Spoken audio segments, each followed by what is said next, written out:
नमस्कार इतिश किचन को आपण मानकु अनेक अनेक स्वागत। आपण माने तो सबु पनीपरिबारे चप बनै खाइथिबे किंतु टमाटर रे चप बनै चलंतु ना आज आमे टमाटर रे चप बनेबा। आपण माने जदि थरे ई प्रोसेस टी जानि नउचंदी ताहले सप्ताह रे थरे निश्चित एमिति बनै खाइबे। डायबिटीज लोक माने एई चप को निश्चित खाइ परिबे काहेकि ना एथिरे आलू मिसी नाही। प्रथमे गोटे कढ़ई रे तेल दे तेल को भल भाव गरम करि नियंतु। एथिरे अल्प किछि जीरा को फुटै नियंतु। एबे सेथिरे छोट छोट करी काटी रखिथिबा रसुण ओ अदा कंचा लंका को पकेई दियंतु। एबे ए सबु भल भाव भाजी ही गला परे सेथिरे काटी रखिथिबा पियाज को पकेई दियंतु। बास पियाज टी को पकेई किछि समय भल भाव भाजंतु।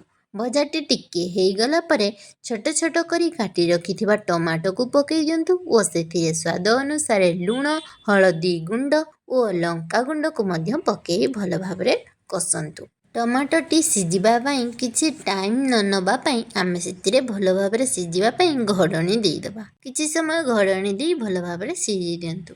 टमाटो टी आमर सिजिबा समय रे आमे एठी किछि चूड़ा को पानी रे बतुराई दबा। किछि समय पई पानी को भल भावरे निगड़ी देई ताको भल से बतुराई पई छाडी दबा। मु एठी आलूर व्यवहार करी नाही सेई पई चूड़ा व्यवहार करिछि। आपण चाहिले आलूर मध्य व्यवहार करि पारिबे। एबे चलंतु आमे देखिबा आमे जो सीधा घोडणी देइथिलु टमाटो सिजिबा पई ताको काढी की आमे टमाटो टी को भल भावरे मेंटी दबा जेमिति मसाला सहित भल भावरे मिसी जिवो। बे तो टमाटो टी भल भावरे सिजी जाइछि। एबे सेथिरे धनिया पत्र ओ मेथी पत्र को देई आमे किछि समय भल भावरे कसी दबा। मेथी पत्र देले तार बास्नाटा भल आसे सेहि पई मडी मेथी पत्र व्यवहार करिछि। आपणक पाखरे नथिले आपण व्यवहार न करि पारंती। एबे देखंतु आमे जो चूड़ा को बतुरैथिलु केते सुंदर भाबरे चूड़ाटी हमर बतुरी जाइछि। एबे चलंतु आमे हातरे ताको भल भाबरे चकटी दबा। चूड़ा बतुरीबा समय रे जेतकी पानी ही टाणी की बतुरी थो एक्स्ट्रा पानी जमार भी दबानी। एबे हमर मसलाटी हे जाइछि सेही मसला सहित ए चूड़ा को दे भल भाबरे चकटी दबा। जेहेतु आमे चूड़ा रे एक्स्ट्रा पानी देई नाहु सेही पई टमाटर जेतकी जळी अंश थिबो ताहा हम चूड़ा ही टाणी नै जिवो। एते सुंदर नरम भावे चकटी देबे जेमिति गोळा करिया पई किछि असुविधा हबा नै। नरम नरम गोळा करी रखि दियंतु। जेहेतु आमे आगरु ए सब गोळा को करी रखि दबा छाणीबा समय रे हमको जमार भी समय नष्ट हबनी। ए सब गोळारु गोटे गोटे नेबे बेसन घोळा रे पकेई छाणी देबे आराम से हेई जिवो ना टमाटो चप। चलंतु एबे बेसन रो घोळ प्रस्तुत करिबा। स्वाद अनुसार लूण देई दबा बेसन रे धनिया पत्र ओ मेथी पत्र हळदी गुंड जीरा गुंड लंका गुंड पकेई भल भावरे पानी देई फेंटंतु जेमिति गुंठली न पड़ी जाए। घोळटी को एइपरि भावरे रखंतु जेमिति बहलिया ना पतला ठीक जेमिति चप बनांती सेही भली भाव घोळटी को प्रस्तुत करी रखंतु।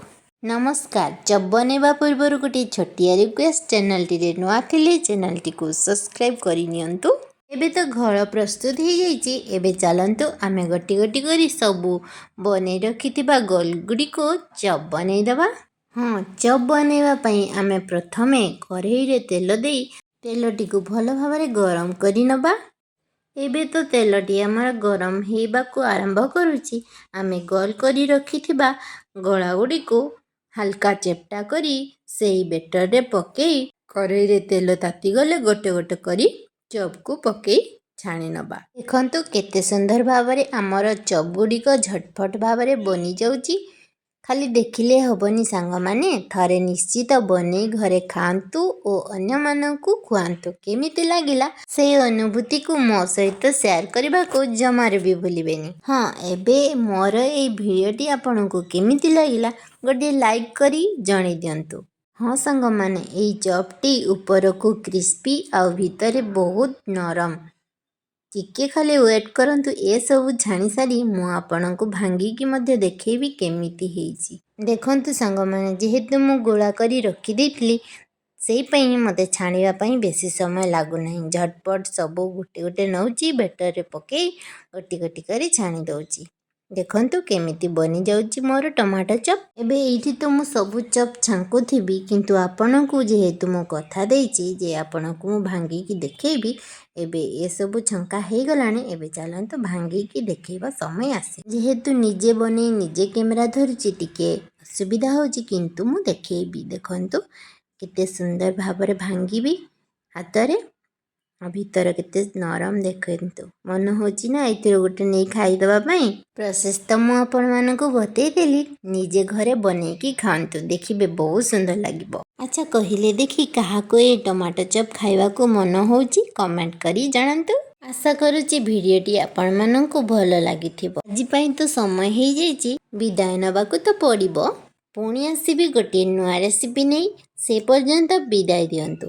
ଜଗନ୍ନାଥଙ୍କ ପାଖରେ ଏତିକି ପ୍ରାର୍ଥନା କରୁଛି, ଆପଣମାନଙ୍କୁ ସମସ୍ତଙ୍କୁ ଭଲରେ ରଖିଥାନ୍ତୁ।